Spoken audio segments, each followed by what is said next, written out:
Of all the big news that came out at Star Wars Celebration, all the trailers that were released, one of the biggest announcements came in the form of Daisy Ridley returning to Star Wars. Kathleen Kennedy with the big announcement that's been rumored for a while now that Daisy Ridley will be making her return as Rey Skywalker, Palpatine, whatever she's going to be called, set 15 years after the sequel trilogy. A movie that very few people are interested in, a movie that very few people will actually like, but a movie that they are reportedly committed to making. And if you listen to Kathleen Kennedy, even though she lies a lot, she says it's been in the work for years. They always wanted to bring Daisy Ridley back.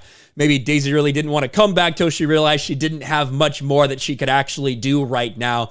But nonetheless, people are talking about this, as well as talking about the person who's set to direct this movie. Because when you start to look into her background, it sounds like she fits right in at Kathleen Kennedy's Lucasfilm. Somebody who has always been into activism, and someone, according to herself, who likes to make men uncomfortable with her films. We're going to listen to her say that, but first, let's get a little more info about what this Rey movie even is. You'd think they would be done desecrating the legacy of Luke Skywalker, but according to Kathleen Kennedy's own words, that's not quite the case. Listen to this. Yeah, and of course, it was so exciting to have Daisy back today. That was huge. That's huge. Yeah. So what point in Rey's life are we going to rejoin her?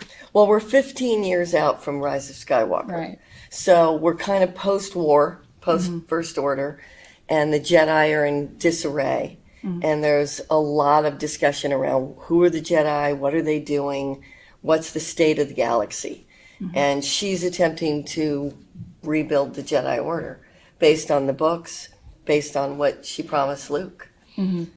The idea, if only there'd been someone to do that after the original trilogy, if only that was like Luke Skywalker's entire purpose was to do what he needed to do, get these guys out of power and rebuild the Jedi Order. If only someone had been able to do that. It wasn't Luke. He wasn't good enough. Luke failed. And listen, this reporter understands what they were doing with the sequel trilogy. Listen to what she says.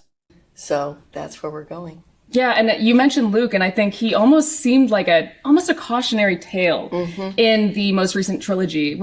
A cautionary tale. They have turned one of the biggest heroes in entertainment history, in fictional history, into a cautionary tale because of what a piece of shit failure he was. Holy shit. Will we see any of that play with Rey at all? I don't know as we'll spend a lot of time in flashbacks or Force Ghosts or things like that, but certainly the spirit of what he represents to her is going to be significant. Oh, there you go. There's Luke Skywalker's legacy in action. That's a little bit of what they want to do with this movie if it ever comes and sees the light of day. We know Disney's track record isn't that great. But look at what the conversation surrounding Charmin Oboid-Chinoy has been about. Not only about her documentarian history, and that's really what she did. Up until directing a few episodes of Ms. Marvel, basically all she's done is documentaries about activism. And to be fair, it's about things that definitely need to be brought to light. The way that women are actually mistreated all the way around the world, including where she's from in Pakistan. Like, there are some real bad things that go on around the world that definitely should be shed on. However, is this the person who you should be putting in charge of a massive blockbuster-style movie?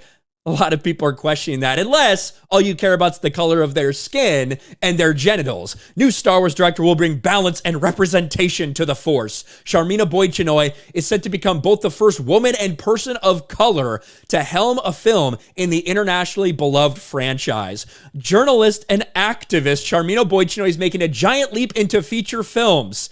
And the first thing she does is a Star Wars movie. Holy shit. But if you wanted to know exactly how she feels and why she probably fits right in with Kathleen Kennedy at Lucasfilm, all you got to do is go back and listen to what she said before. That patriarchy, that power structure, and is that... This is Jon Stewart talking to her about patriarchy. That a part of the calculation of your art as well, and what's been the reaction to that? Oh, absolutely. I like to make men uncomfortable. I enjoy making men uncomfortable.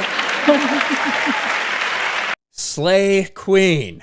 I love making men uncomfortable. I enjoy making men uncomfortable. And she goes on to explain why. It's because, obviously, if you're a man, you need to change the way you think. Not you, just Not you. not you. Point taken. Point taken. But, it is important to be able to look into the eyes of a man and say, I am here, and recognize that. And recognize that I am working to bring something that makes you uncomfortable, and it should make you uncomfortable because you need to change your attitude. And it's only when you're uncomfortable, when you're shifty, when you have to have difficult conversations, that you will perhaps look at yourself in the mirror and not like the reflection, and then say, maybe there is something wrong with the way I think, or maybe there is something wrong with the way I am addressing this issue. Now, of course, it has to be the men that are wrong, can't be the women that are wrong. Now, granted, I will give her this. This clip is out there, and obviously she's talking about this. We don't know how it's going to translate to her Star Wars work for sure. When you're talking about doing a documentary and tackling things like honor killings and things like that are going on in different countries around the world, yeah, those are definitely heinous things and things that need to be talked about. But is that type of attitude going to come across in this Star Wars movie? Well, one would imagine so, especially with these statements. Quote, I've spent my life meeting real-life heroes who have overcome the most oppressive empires and battled impossible odds, and that, to me, is the heart of Star Wars, which is why I was attracted to the promise of a new Jedi Order, and why I'm particularly excited about being immersed inside a Jedi Academy with a powerful Jedi Master. That Jedi Master they're referencing is, of course, Rey. Rey Palpatine, the Jedi Master, somehow, some way. Already the warning signs are there that this is going to be yet another Disney Star Wars disaster that might place agenda ahead of actual storytelling. But what else would you expect from Kathleen Kennedy's Lucasfilm? Let me know your thoughts about all this. Do you have any concerns about the director of the Rey movie? Or do you think it'll just fall flat on its face and never even happen? Let me know in the comment section below. Smash a like button, subscribe to the channel, ring the bell for notifications, share this video out there, and I'll talk to you later.